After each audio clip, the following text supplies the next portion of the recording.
বহু জল্পনা কল্পনাৰ অন্তত শুকুৰবাৰে অসম বিধানসভাৰ নিৰ্মীয়মান ভৱনত সোমাই এখন্তেক কটালে অধ্যক্ষৰ সৈতে বিধানসভাৰ সদস্যসকলে। ইয়াৰ পাছতো মন্ত্ৰী হিমন্ত বিশ্ব শৰ্মা আৰু অধ্যক্ষৰ সৈতে নতুন ভৱনত সোমাই একাপ চাহ খালে মুখ্যমন্ত্ৰী সৰ্বানন্দ সোণোৱালে। শ্ৰেষ্ঠতম এটি বিধানসভা আমি লাভ কৰিছোঁ। আজি চাহ খুৱাইছে, কালি ভাত খুৱাব বুলি আশা ৰাখিছোঁ। অসম বিধানসভাৰ নতুন ভৱনত সোমাল মন্ত্ৰী বিধায়ক। নতুন ভৱন দেখি অভিভূত সকলো সদস্য। মুখ্যমন্ত্ৰীয়ে তন্ন চালে নতুন ভৱন। কলে নতুন ভৱনত ঠাই বহুত, বিধায়কসকলে আকাশো চাব পাৰিব। এইটো অলপ চিন্তাটো বহল হ'ব। মনটো আকাশ মাৰ্গলৈ চাব পাৰিবতো। চিন্তা অলপ বহল। এই লাইটখিনি এইটো কেমফ্লেজ কৰা হ'ল। এয়া অসম বিধানসভাৰ নতুন ভৱনৰ ভিতৰ চৰা। ইয়াতেই আগন্তুক দিনত চলিব অসম বিধানসভাৰ অধিৱেশন। নিৰ্মীয়মান এই ভৱনৰ ভিতৰ চৰাত এজন এজনকৈ প্ৰৱেশ কৰিলে চতুৰ্দশ অসম বিধানসভাৰ এইসকল সদস্যই, লগত অধ্যক্ষ Hitendranath Goswami.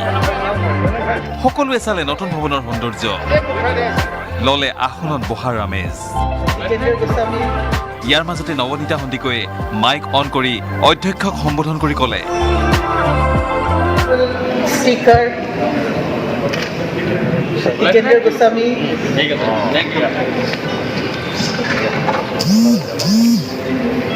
all honorable MLAs. কংগ্ৰেছী বিধায়ক ৰূপজ্যোতি কুৰ্মীয়ে এইবাৰ বিধানসভাৰ প্ৰধান সচিবৰ আসনৰ মাইক অন কৰি কলে, অধ্যক্ষই আজি চাহ খোৱালে নতুন ভৱনত, কাইলৈ ভাত খুৱাব বুলি আশা কৰিলো। দেশৰে ভিতৰত চাগে প্ৰথম শ্ৰেষ্ঠতম এটি বিধানসভা আমি লাভ কৰিছোঁ। সেইকাৰণে অধ্যক্ষ মহোদয়ৰ বাবে সকলোৱে হাত চাপৰি বজাবলৈ এবাৰ অনুৰোধ জনাইছোঁ। ধন্যবাদ। আৰু অধ্যক্ষ মহোদয় আমাক কালি দিনটো আছে, আজি চাহ খুৱাইছে, কালি ভাত খুৱাব বুলি আশা ৰাখিছোঁ। ৰূপজ্যোতিৰ এই অনুৰোধৰ পিছতে বিধায়ক প্ৰশান্ত ফুকনে ৰূপজ্যোতিক উদ্দেশ্যি কলে, আজি এই নতুন কক্ষৰ পৰাই ৰূপজ্যোতি কৰ্মীক অনুৰোধ কৰিব গৈছোঁ, তেওঁ যাতে আগন্তুক দিনত বেছি চিঞৰ বাখৰ নকৰে। এইদৰেই নতুন ভৱন চাই বিধায়কসকলে নতুন ভৱনৰ গেলাৰীত বহি একেলগে চাহ খালে। আসন্ন নিৰ্বাচনৰ পিছত নতুন ভৱনত আজিৰ বিধায়কসকলৰ কোন কোন জয়ী হৈ আহিব পাৰে ঠিক নাই, সেয়ে ৰূপজ্যোতি কুৰ্মীয়ে কলে, বিজেপি দলৰ বিধায়ক যিসকলে লগ পাইছোঁ বা যিসকলে ৰাস্তাত ওলাই যাওঁতে লগ পাইছোঁ, তেওঁলোকক এটাই পৰামৰ্শ দিছোঁ যে আপোনালোকেতো চৰকাৰ কেতিয়াও নাহে, 21 চনত কংগ্ৰেছ চৰকাৰ হ'ব, সেইকাৰণে এদিনৰ কাৰণে কালি দিনটোহে আছে, আপোনালোকে পাৰিলে এবাৰ বহি লওক, অধ্যক্ষ মহোদয়ক কওক কালি দিনটো ইয়াত চলাবৰ কাৰণে। ৰূপজ্যোতি কুৰ্মীৰ দৰে বিধায়ক কমলাক্ষ দে পুৰকায়স্থই কলে,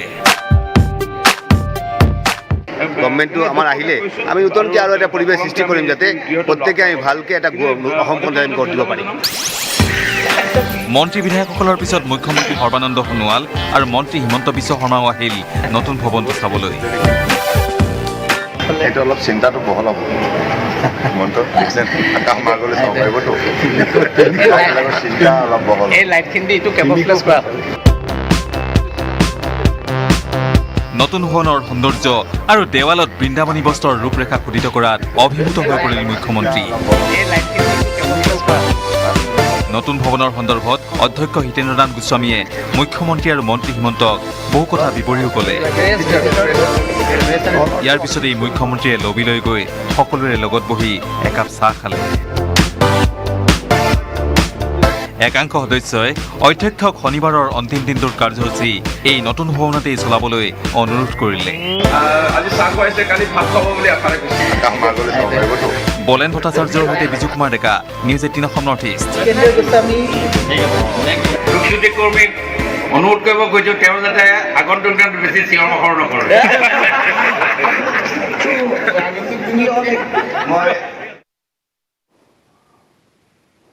টেলিভিছনৰ ইতিহাসত প্ৰথমবাৰলৈ এক ব্যতিক্ৰমী অনুষ্ঠান নেটৱৰ্ক 18ৰ বিশেষ আয়োজন বাইজুছ য়াং জিনিয়াছ। 132 ফেব্ৰুৱাৰী সন্ধিয়া সম্প্ৰচাৰিত হ'ব এই অনুষ্ঠান। যি অনুষ্ঠানত আপোনালোকে দেখা পাব তিনিগৰাকী বিশেষ যাদুকৰক।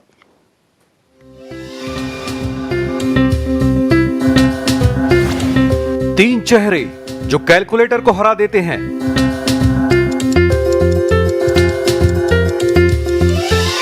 तीन चेहरे जो नंबरों से खेलते हैं, नंबरों में जीते हैं। तीनों जादूगर जब बायजूस यंग जीनियस में एक साथ आए तो मानो दिमाग, याददाश्त, हुनर का तूफान आ गया।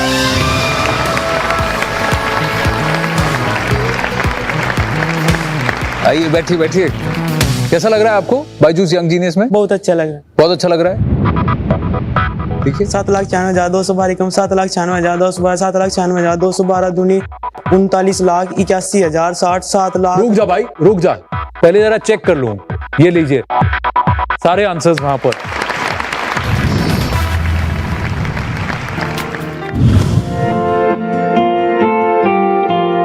राठी जी का बेटा तो कमाल का है, चलता फिरता कैलकुलेटर है। चिराग मेरे गांव का चिराग है। ये है 15 साल का यंग जीनियस चिराग राठी। यूपी के सहारनपुर के गांव में गरीब परिवार का चिराग अपने शहर का ही नहीं, पूरे प्रदेश और देश का चिराग बन रहा है। उसने बचपन से ही मैथ से दोस्ती कर ली। नतीजा 100 करोड़ तक के पहाड़े उसे याद हैं। 20 करोड़ तक कितने भी नंबरों का जोड़, घटा और मल्टीप्लाई वो कैलकुलेटर से भी तेज करता है। 3 सेकंड में ही किसी भी बड़े से बड़े नंबर का स्क्वायर या स्क्वायर रूट, क्यूब और क्यूब रूट बता देता है। ये सब बिना किसी स्पेशल ट्रेनिंग के सरकारी स्कूल में पढ़ते हुए। माँ बाप के पास पैसे नहीं थे, इसलिए किसी ओलंपियाड में भाग नहीं ले सका। चिराग को आज के दौर की शकुंतला देवी कहा जा रहा है। मैथ का शौक जब मैं 4th क्लास में था तो हमारे टीचर ने हमको 50 तक टेबल्स याद करने के लिए दिए, तो मैंने 100 तक कर लिए। तो उन्होंने कहा अगर तुम 300 तक याद कर लोगे तो तुम्हें मंच पर बुलाया जाएगा। तो फिर मैंने 300 की जगह 500 तक कर लिए। और फिर ऐसे ही मेरी मैथ में इंटरेस्ट बढ़ गया, टेबल में इंटरेस्ट बढ़ गया। तो फिर मैंने 500 से 1000, धीरे धीरे 5000, फिर 10,000, फिर लाखों में, और फिर ऐसे ही 100 करोड़ तक हो गए। ये है 11 साल का यंग जीनियस जयादित्य शेट्टी। जयादित्य मुंबई में रहता है, लेकिन उसे जानती पूरी दुनिया है। उसके नाम 2 वर्ल्ड रिकॉर्ड्स हैं। 2019 में उसने मैथ्स, मेंटल मैथ्स और स्पीड रीडिंग से जुड़ी सबसे प्रतिष्ठित चैंपियनशिप मेमोरियाड टर्की ओपन चैंपियनशिप जीती। उसके मुकाबले में थे 13 देशों के 168 चेहरे। जयादित्य बाइनरी नंबरों को याद करने में माहिर है। मैंने और मेरे पापा ने ऐसे बाइनरी कोड्स बनाए हैं जिसकी मदद से मैं 1000 से भी ज्यादा बाइनरी डिजिट्स याद कर सकता हूँ। 0000000। कितने भी नंबर उसे एक बार दिखाइए और वो बाद में हूबहू उसी पैटर्न में उन्हें बता देगा। 29 सितंबर 2017 Friday. How do you know that? How is that possible? Jayaditya खुद को एथलीट की तर्ज पर मैथलीट कहता है, लेकिन लोग उसे आज के दौर का आर्यभट्ट कहते हैं। वाओ, फैबुलस, तुम गले मिलो मेरे भाई। ये लो, फुल ग्रीन। ये है 10 साल की यंग जीनियस अवंतिका कांबली। मुंबई की सिर्फ 10 साल की ये लड़की मैथ्स चैंपियन है। 6 डिजिट इम्परफेक्ट स्क्वायर रूट्स की किड्स कैटेगरी में दुनिया में दूसरे नंबर पर है। हाल ही में दुबई में मेंटल मैथमेटिक्स इंटरनेशनल चैंपियनशिप में उसने यंगेस्ट अचीवर्स का अवार्ड जीता। I'm Avantika Kambli. I'm 10 years old and I'm a young mathematician from Mumbai. I'm an international champion in square roots. Avantika आंखों पर पट्टी बांधकर 20 सेकंड से भी कम वक्त में रूबिक क्यूब की पहेली सुलझा चुकी है। That's amazing. Fantastic. I don't know whether I'm applauding the hula hoop skills or the Rubik's cube skills. I'm just wowed. अब थोड़ा फन हो गया। आ रहे हैं ये यंग जीनियस नेटवर्क 18 पर एक अनोखे शो में, बायजूस यंग जीनियस में।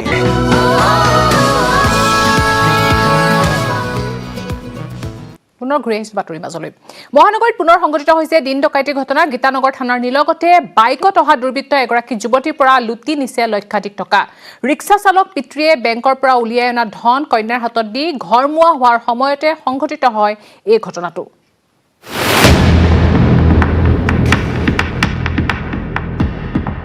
মহানগৰীত পুনৰ চাঞ্চল্যকৰ লুটপাট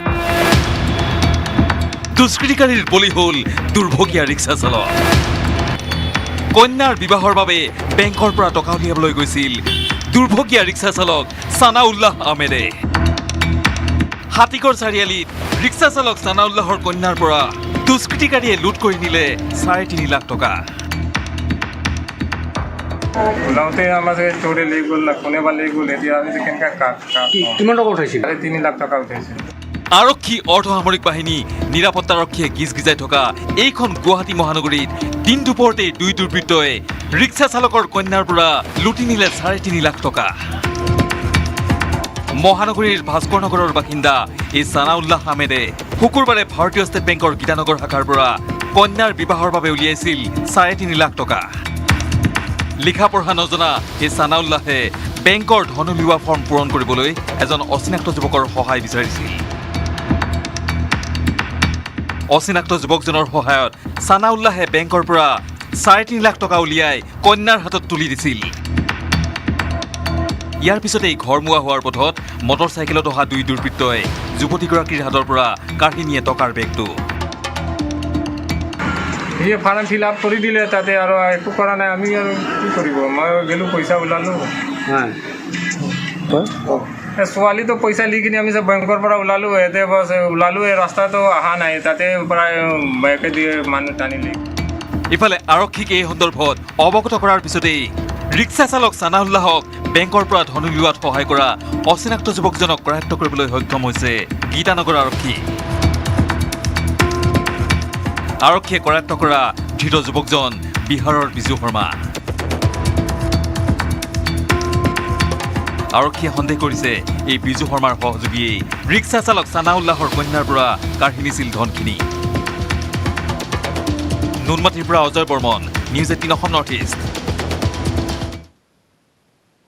আত্মনিৰ্ভৰ ভাৰতৰ শ্লোগানে উদ্বুদ্ধ কৰিছে লাখ লাখ ভাৰতীয়ক আইটিচিৰ সহযোগত নেটৱৰ্ক 18 সম্প্ৰচাৰ কৰিছে সকলোকে প্ৰভাৱিত কৰিব পৰা আত্মনিৰ্ভৰশীলতাৰ বহু ৰোমাঞ্চকৰ কাহিনী আজি আমি আগবঢ়াইছো প্ৰতিজন ভাৰতীয়ক প্ৰভাৱিত কৰিব পৰা এটা ষ্টাৰ্টআপৰ কাহিনী যি ষ্টাৰ্টআপে আৰ্টিফিচিয়েল ইন্টেলিজেন্সৰ সহায়ত বৈপ্লৱিক পৰিৱৰ্তন আনিবলৈ সক্ষম হৈছে দেশৰ কৃষি খণ্ডত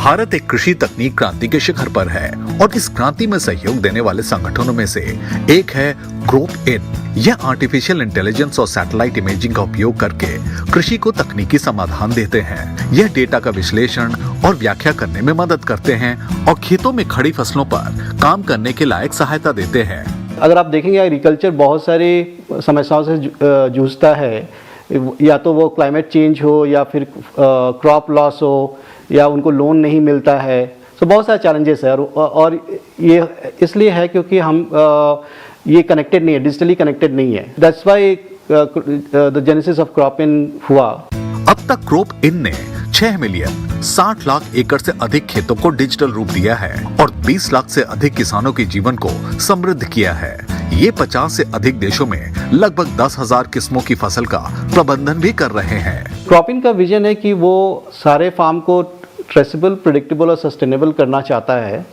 और जितने ज़्यादा से ज़्यादा फार्मर्स को अपने प्लेटफॉर्म पे जोड़े और इनकी पर एकड़ वैल्यू को इंक्रीज करे स्वाभिमान का रास्ता अपनाते हुए स्थानीय से वैश्विक होने के सफर में क्रोप इन एक बेहतरीन उदाहरण साबित हुआ है